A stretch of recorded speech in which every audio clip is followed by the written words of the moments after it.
Summer heat ను cool shades తో beat చేయండి. Mister opticals mister cool offer up to 75% of in summer glasses. నమస్తే, welcome to Suman TV. నేను మీ సాయి భైరి. ప్రస్తుతం బంగారం ధరలు రోజుకొక రేటు పెరుగుతూ తగ్గుతూ కొంత ఆందోళనకరంగా మారింది. కొనాలనుకున్నటువంటి వ్యక్తులందరూ కూడా అసలు బంగారం పెరుగుతుందా తగ్గుతుందా అనేటువంటి ఒక కన్ఫ్యూజన్ వాతావరణం. మరలా తాజాగా బంగారం ధరలు పెరగడం అనేది కొంత ఆందోళనకు గురి చేస్తుంది. అసలు బంగారం ధరలకు సంబంధించి పూర్తిగా మాట్లాడదాం. రాబోయే రోజుల్లో దాని ధర ఏ రకంగా ఉండబోతుంది, యుద్ధ పరిణామం ఇంకా ఏమైనా ప్రభావం చూపించే అవకాశం ఉందా, దీనికి సంబంధించి పూర్తి వివరాలు తెలుసుకుందాం. మనతో పాటు మార్కెట్ అనలిస్ట్ ప్రభు గారు ఉన్నారు. సార్ నమస్తే. సార్ నమస్తే అండి. సార్, బంగారం ధరలు మొన్న దిగుమతి సుంకాలు పెంచిన తర్వాత ఒక్కసారిగా హై అయింది ఒక వన్ డే.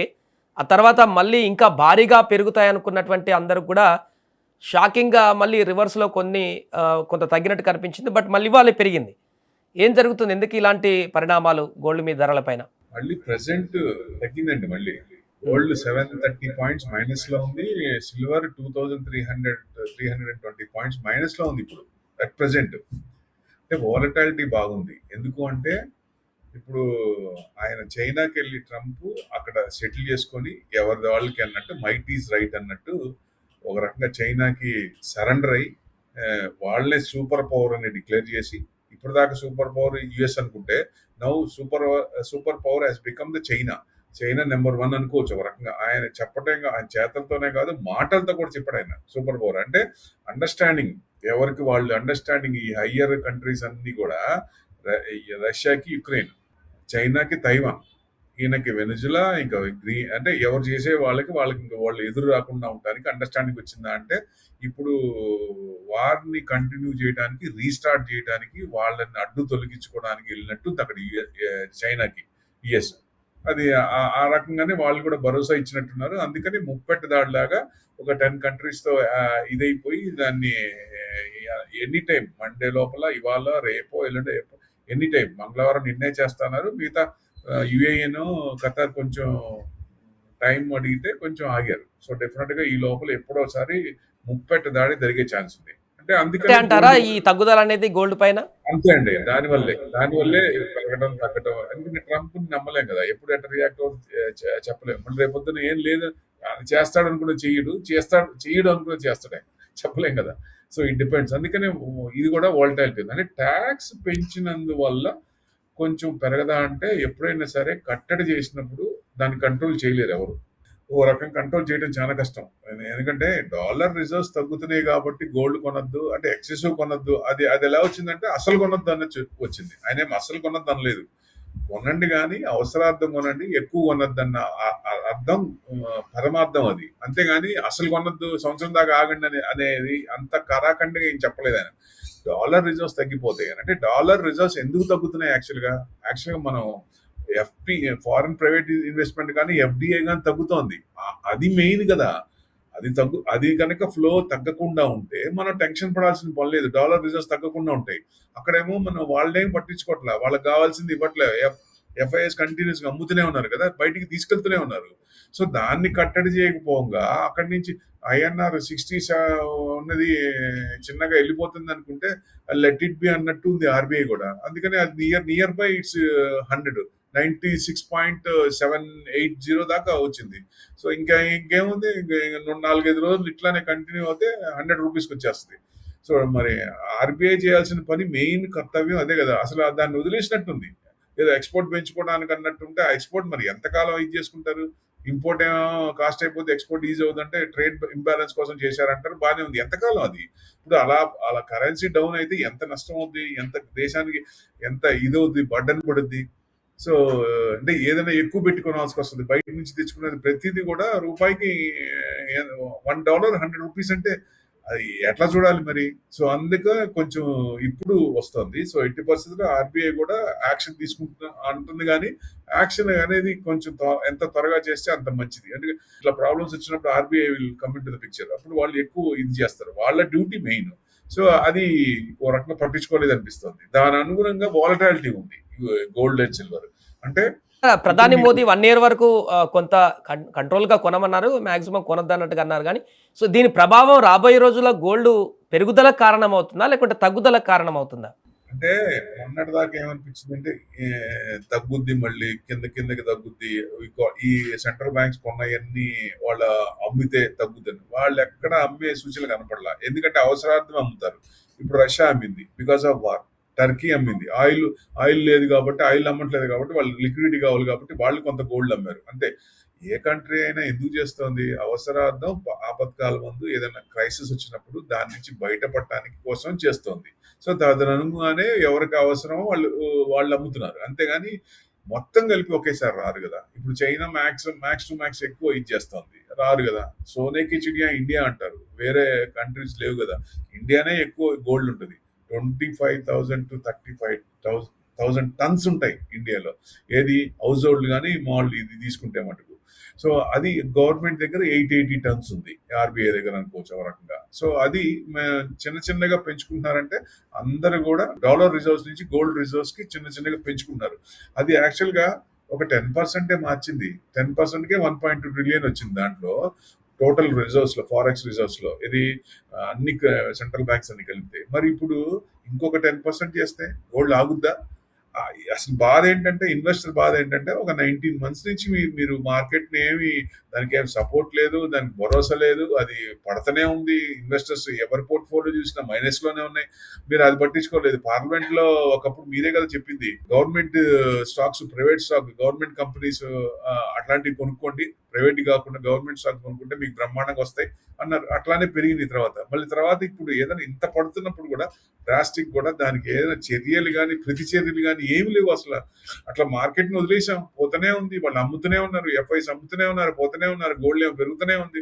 ఇప్పుడు కన్వర్షన్, ఇప్పుడు డాలర్ డిఫేమ్ అవుతుంది కాబట్టి డాలర్ కన్వర్షన్ జరుగుతూ ఉంది. ఈ టైంలో వద్దన్నారు అనేది ఇన్వెస్టర్ బాధ. సో పెరిగేటప్పుడు ఇప్పుడు కాంపన్సేట్ ఇస్తారా? ఇప్పుడు పెరిగేటప్పుడు సపోజ్ డిసెంబర్ లోపల 2 లక్షలు అయ్యే ఛాన్స్ కూడా ఉంది. ఇంకెంతండి, 50,000 అంటే 165 టార్గెట్. ఈ చాలా సార్లు మాట్లాడుకున్నాం సార్ 2 లక్షలు అన్నట్టు విషయం. లాస్ట్ ఇయర్ నుంచి కూడా మాట్లాడుకుంటాం, బట్ అక్కడికైతే వెళ్తున్నట్టు కనిపించట్లేదు. కానీ ఈ ఇయర్ చూడొచ్చు అంటారా పక్కాగా 2 లక్షల వరకు మార్క్? ఇప్పుడు ఈ సిచ్యుయేషన్ ప్రకారంగా చూస్తే పోవచ్చు. కన్వర్షన్ లో మీకు చూడండి, టోటల్ $16.7 ట్రిలియన్. దాంట్లో 60% to 75% డాలర్స్ ఉంటాయి. వాటిల్లో మీకు దాదాపుగా $12.7 ట్రిలియన్ అనుకోండి. 12.5, 12.7లో మీకు 10% కదా, 1.2 ట్రిలియన్ మారింది. అదే ఇంకొక 10% మారితే గోల్డ్ ఆగుద్దా? ఆ డాలర్ ట్రంప్ డాన్సులు ఇంకా పెరుగుతూ, ఇంకా పిచ్చి చేష్టలను ఇంకా ఎక్కువ చేస్తున్నప్పుడు, వేరే కంట్రీస్, క్యూబా కానీ, గ్రీన్లాండ్ కానీ, ఇట్లాంటి ఇష్యూస్ ఈ నవంబర్ లోపల, అది మిడ్ ఆఫ్ ఎలక్షన్స్ ఉన్నాయి కాబట్టి ఆ లోపల ఏదైనా చేస్తున్నప్పుడు మరి డౌన్ఫాల్ ఉంటుంది కదా. అందుకనే ఆ ఆలోచనతోనే ఈయన ఎవరి మాట ఏమండే కాబట్టి, ఆయన మొనార్కు, నేను చెప్పిందే వేదం అనుకుంటాడు కాబట్టి, మైట్ ఈస్ రైట్ అనుకుంటాడు కాబట్టి, అలాంటి వాడిని ఎదురేయడం కంటే జనరల్ గా మనం ఒక 1 year టార్గెట్ పెట్టుకొని ఈ లోపల మంచి అన్ని సెటిల్ అయిపోతాయనే ఉద్దేశంతో మన ప్రైమ్ మినిస్టర్ గారు చెప్పింది మంచి తరుణమే. కానీ అది ఒకవేళ పెరిగితే మీకు డిసెంబర్లో, నవంబర్ లోపల 2 లక్షలు అయితే కాంపెన్సేట్ ఏదైనా చేస్తారా? ఇప్పుడు ట్యాక్సులు తగ్గిస్తారా? అది investor question. It's $1 million question. అని ప్రతి ఒక్కరు కూడా మదిలో ఉంది. ఇప్పుడు ఈక్విటీ మార్కెట్ ఇబ్బంది పడుతున్నప్పుడు ఎసెట్ క్లాస్ కూడా కొనొద్దన్న, ఎసెట్ క్లాస్ లో ఉన్న రెండో దాన్ని కూడా కొనొద్దన్నారే, అది ఇబ్బంది. పెరిగే టైంలో ఇబ్బంది కదా. ఏదన్నా ఇప్పుడు ఒకవేళ పెరిగితే భరోసా ఇవ్వండి. ఒకవేళ పెరిగితే ట్యాక్స్ నేను రిడమ్షన్ చేస్తాను, మీరు గోల్డ్ కొనకండి. ఏదన్నా గోల్డ్ కనుక పెరిగితే డిసెంబర్ లోపల 2 లక్షలు అయితే ఆ కాంపెన్సేషన్ అనేది ట్యాక్స్ పరంగా చేస్తానని ఒక భరోసా ఇవ్వండి. అప్పుడు కదా జనం ఆగేది. మామూలుగా అయితే సెంటిమెంట్ గా ప్రీసియస్ మెటల్ ఎవరైనా ఆగుతారా? ప్రైమ్ మినిస్టర్ చెప్పారని ఆగుతారా? ఫంక్షన్ ఉందంటే కొనకుండా ఉంటారా? ఇప్పుడు ఎక్సైజ్ ఒక్కొక్కళ్ళు 2 కేజీలు కొంటారు, ఒక్కొక్కళ్ళు 1/2 కేజీ కొంటారు, ఒక్కొక్కరు 1/4 కిలో కొంటారు. వాళ్ళ స్టేటస్ బట్టి కొంటారు. వాళ్ళు ఏమైనా ఆగుతారా? పోనీ ఒక్క పాయింట్ నేను అడుగుతా, మీరు బయట కంట్రీస్ కి వెళ్తున్నారు, మీ టాప్ టు బాటం మొత్తం వస్తువులన్నీ బయట నుంచే వస్తున్నాయి. మరి అది ఆపండి. కొన్ని లక్షల కోట్లు ఉన్నాయి కదా, ఆ లక్షల కోట్లు మనకి డాలర్స్ లోనే కదా పే చేస్తున్నాం. మరి అక్కడ మీరేమో డాలర్స్ లో కన్వర్షన్ చేసి మీకు కావాల్సినవి తెప్పిస్తూ, సామాన్యుడిని మటుకు గోల్డ్ కొనొద్దు, డాలర్ రిజర్వ్స్ అయిపోతున్నాయి, మనం ఇక్కడ స్టెప్ తీసుకోకుండా ఇక్కడేమో ఎఫ్పిఐ కానీ, ఎఫ్డిఐ కానీ, ఎఫ్ఐఎస్ కానీ కంటిన్యూస్ గా ఇండియా మీద అలిగి సేఫ్ హెవెన్ అంటారు. మళ్ళీ వాళ్ళేమో అలిగి ఇంట్రెస్ట్, ఎందుకంటే వాళ్ళకి 0.5% చాలు, lakhs of crores of rupees పెడతారు. వాళ్ళకి ఎక్కడ వర్కౌట్ అవుతుందో దాని ప్రకారం వెళ్తారు. ఇంట్రెస్ట్ రేట్లు అక్కడ కనుక యుఎస్ లో ఉంటే ఆటోమేటిక్ గా ఇదైపోతుంది, వాళ్ళు అటు పోతారు. ఎక్కడ ఇంట్రెస్ట్ ఎక్కువ ఉంటే ఆ కంట్రీకి వెళ్ళా మినిమం వస్తుంది. ఇప్పుడు సపోజ్ పేరెంట్ కంట్రీ నుంచే అవతల కంట్రీకి కనుక ఇంట్రెస్ట్ ఎక్కువ ఉంటే అక్కడికి వెళ్ళే ఛాన్స్ ఉంటుంది. అక్కడ ఇంట్రెస్ట్ తక్కువ ఉండి పేరెంట్ కంట్రీలోనే ఇంట్రెస్ట్ ఎక్కువ వస్తాయినప్పుడు ఏం చేస్తారు, they will take that back to the country, వాళ్ళ ఓన్ కంట్రీకి తీసుకెళ్లే అవకాశం ఉంటుంది. అదే జరుగుతోంది ఇప్పుడు. సో దాని అనుగుణంగా మనకి ఇంట్రెస్ట్ రేట్ తగ్గించాలి, ట్యాక్స్ తగ్గించాలి, కార్పొరేట్ డైరెక్షన్ తగ్గించాలి. ఇప్పుడు 2019లో 30% ఉన్నది 22% చేసింది మేడమే. మరి ఇప్పుడు ఎందుకు చేయట్లేదు, వాళ్ళు ఎందుకు శాంతిపరచట్లేదు? వాళ్ళు అసలు ఉంటే ఉండి పోతే పోండి అన్నట్టు బిహేవ్ ఉన్నారు. ఆమె లాంగ్వేజ్ కానీ ఆమె బాడీ సైన్స్ కానీ అంతే ఉంది. మీరు ఉంటే ఉండి పోతే పోండి అన్నారు. మరి వాళ్ళు ఎందుకు ఉంటారు? అందుకే కంటిన్యూగా 1.5 year నుంచి అమ్ముతూనే ఉన్నారు. మరి వాళ్ళకి ఏం కావాలో చూసి వాళ్ళు సెటిల్ చేస్తే డెఫినెట్ గా ఇప్పుడు వచ్చేది కూడా వరదలే వస్తుంది. వాళ్ళకి ఇండియా మీదే ఉంది చూపు, కానీ ట్యాక్స్ పరంగా ఇండియాలో ఎక్కువ అనే ఉద్దేశం ఉంది కాబట్టి దాని అనుగుణంగా అందరి ఫీలింగ్, హెచ్ఎన్ఐ కూడా ఎక్కువ మంది కూడా బయటికి వెళ్ళే అవకాశం ఉన్నప్పుడు ఆ కంట్రీకి వెళ్ళి ఇక్కడ పెట్టే ఇన్వెస్ట్మెంట్ కూడా టర్న్ చేసి అక్కడికి వెళ్తున్నారు. మరి అది ఎట్లా ఆపాలంటే మీరు ట్యాక్స్ హోప్స్ ఇవ్వాలి, అవన్నీ ఇస్తే కదా వచ్చేది. 30% స్లాబ్ లో ఉన్నాడు 42% పే చేస్తున్నట్టు లెక్క. అది 42 లక్షల కోటి రూపాయలు సంపాదించడం 42 లక్షలు కట్టాలంటే ఎంత పెయిన్ ఉంటుంది. జిఎస్టీ అంటారు, సెస్ అంటారు, ఇంకోటి అంటారు, చేసిన దాని మీద ట్యాక్స్ అంటారు. ఎట్లా ఎంతవరకు కట్టాలి? ఇప్పుడు సంపాదించిందంతా గవర్నమెంట్ 50% కడితే ఇంకా బతికేది ఏంటి వాడు? ఇది కదా ప్రాబ్లం అసలు. తదను అనుగుణంగా ఏం చేస్తున్నారు, బయటికి వెళ్ళిపోతున్నారు, ఈ అమౌంట్ బయటికి వెళ్ళిపోతుంది, మార్కెట్ ఏమో చిన్నగా తగ్గిపోతుంది. సో ఇవన్నీ మారితే కానీ మారదు. ప్లస్ ఈ జియో పొలిటికల్ టెన్షన్స్, ఈ ట్రంప్ డాన్సులు తెలిసినాయి, ఆ డాన్సులు తెలవాలి. ఇప్పుడు ఏంటి, ఎవరికి వాళ్ళు అడ్జస్ట్మెంట్స్. మీకు చేసింది మీరు తీసుకోండి, యుక్రెయిన్ తీసుకోండి, మీరు తైవాన్ తీసుకోండి, మేము ఇంకోటి తీసుకుంటాం అన్నట్టు అండర్స్టాండింగ్ లా ఉంది. సో దాని అనుగుణంగానే ఇప్పుడు కొత్త వారు కూడా రావచ్చు. చైనా కూడా తైవాన్ కూడా అటాక్, మొన్నటిదాకా భయం ఉండేది యుఎస్ సపోర్ట్ చేస్తుందేమో అని. ఇక్కడ ఇరాన్ మీద ఏమైనా వస్తే చైనా వస్తుందని ఉంది. చైనా రాను కరాఖండికి చెప్పాడు, ఆయనకు భరోసా ఇచ్చాడు. అందుకని ఆయన పూర్తిగా ఫుల్ లెంత్ గా any time he can attack.